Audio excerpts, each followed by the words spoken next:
मुर्शिदाबाद हिंसा पर बिहार के राज्यपाल आरिफ मोहम्मद खान की दो टूक, कहा कि जिसने भी बांटने का काम किया उसे धर्म के हिसाब से सजा मिलेगी। वक्फ कानून को जल्द ही खारिज करे supreme court, PDP chief Mehbooba Mufti ने मांग की। पश्चिम बंगाल सीएम ममता ने शनिवार देर रात 2 पेज का खुला पत्र जारी किया। बीजेपी और संघ पर लगाया आरोप, बोले कि बीजेपी और आरएसएस हमें बांटना चाहते हैं।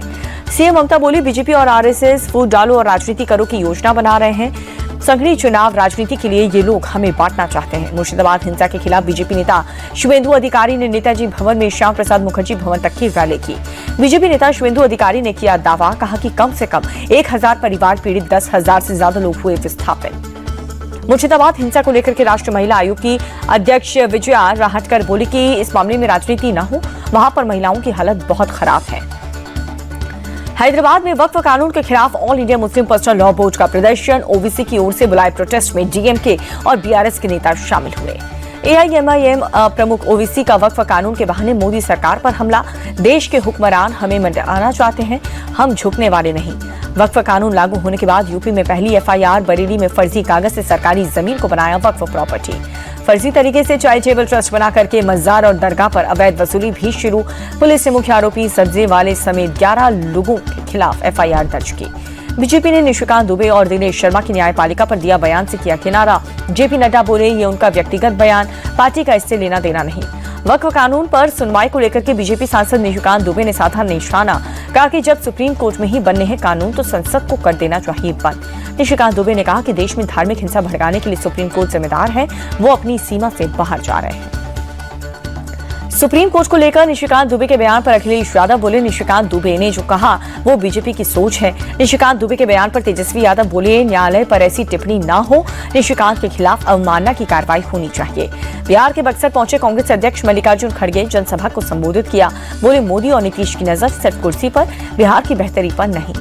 खड़गे ने सीएम नीतीश पर साधा निशाना, बोले कि वोट नहीं मिलने पर नीतीश पाला बदल लेते हैं, एनडीए के लोग देश को बर्बाद कर रहे हैं। जम्मू कश्मीर के रामबन में बादल फटने से आई अचानक बाढ़, 3 लोगों की मौत, कई नेशनल हाईवे बंद। भारी बारिश से नदी नाले उफान पर, गांव में घुसा पानी, कई घर हुए जमींदोज। प्रशासन ने करीब 100 लोगों का रेस्क्यू किया। तेज बारिश के बाद रामबन में कई जगहों पर लैंडस्लाइड हुआ, पहाड़ों से मलबा गिरने का वीडियो सामने आया, सड़कें हुई जाम, कई वाहन फंसे हुए हैं। रामबन में बाढ़ बारिश से हुई मौत पर डिप्टी सीएम सुरेंद्र चौधरी बोले कि हादसे में 3 लोगों की मौत दुर्भाग्यपूर्ण, बाढ़ से कई घर और राजमार्ग भी क्षतिग्रस्त हुए। जम्मू कश्मीर के डोडा में भी तेज बारिश, भलीसा के कई हिस्सों में भारी बारिश हुई, कई जगहों पर पानी भर गया। रामबन के चंदरकोट गांव में सुबह बारिश, तेज बारिश के साथ ओलावृष्टि भी हुई। लद्दाख के जांस्कर में हुई ताजा बर्फबारी, पहाड़ों पर सड़क पर बिछी बर्फ की सफेद चादर, घरों पर भी बर्फ की मोटी परत जमी। जम्मू श्रीनगर हाईवे बंद होने के चलते उधमपुर में लगा भारी ट्रैफिक जाम, सड़कों पर वाहनों की लंबी कतार लगी। उत्तराखंड में हल्की मध्यम बारिश का अलर्ट जारी किया गया है। मौसम विभाग ने ओलावृष्टि और तेज हवाएं चलने का भी अलर्ट जारी किया। कानपुर में सीएम योगी आदित्यनाथ ने अंडरग्राउंड मेट्रो स्टेशन का दौरा किया। न्यायगंज से रावतपुर मेट्रो स्टेशन तक यात्रा भी की। कानपुर में सीएम योगी आदित्यनाथ ने अधिकारियों के साथ मीटिंग की, पीएम मोदी के दौरे पर तैयारियों पर अपडेट लिया। गोरखपुर में सीएम योगी आदित्यनाथ ने हर्बट बंधा 4 लेन रोड परियोजनाओं का निरीक्षण किया। सीएम योगी आदित्यनाथ के साथ कई स्थानीय नेता भी मौजूद रहे। हरियाणा के सीएम नायब सैनी ने किया दावा, कहा कि पंजाब में भी बनेगी डबल इंजन की सरकार, 2 गुनी स्पीड से होंगे विकास के काम। सीलमपुर मर्डर केस में पुलिस की जांच तेज हुई, मामले में अब तक 8 लोगों को पकड़ा गया। मुख्य आरोपी जिक्रा सहित दिलशाद भी अरेस्ट। मुस्तफाबाद में 12 घंटे बाद रेस्क्यू ऑपरेशन खत्म हुआ। हादसे में कल 11 लोगों की जान गई। 4 मंजिला इमारत ढहने से यह हादसा हुआ था। मुंबई के वडाला में शोभा यात्रा पर बवाल हुआ। सकल हिंदू समाज के कार्यकर्ताओं की पुलिस से भिड़ंत हुई, परमिशन नहीं मिलने पर तीखी नोकझोंक। शोभा यात्रा में बवाल के बीच पुलिस का एक्शन, 10 से 15 कार्यकर्ताओं को हिरासत में लिया गया। समझा बुझाकर कुछ देर बाद सभी को छोड़ा गया।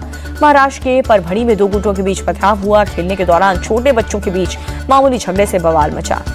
एचडीएफसी बैंक का निवेशकों को झटका लगा। एफडी की ब्याज दरों में 50 बेसिस पॉइंट की कटौती, अब जमा पर 7.55% तक का ब्याज मिलेगा। वेदांता लिमिटेड को ओडिशा हाईकोर्ट से बड़ी राहत, 71.16 करोड़ के पर्यावरण मुआवजे के आदेश पर रोक। और जनवरी मार्च में आईसीआईसीआई बैंक का मुनाफा 18% बढ़ा। कमाई सालाना आधार पर 14% बढ़कर 49,691 करोड़। बैंक ने अपने शेयर धारकों को 11 रुपए प्रति शेयर डिविडेंड देने का ऐलान किया।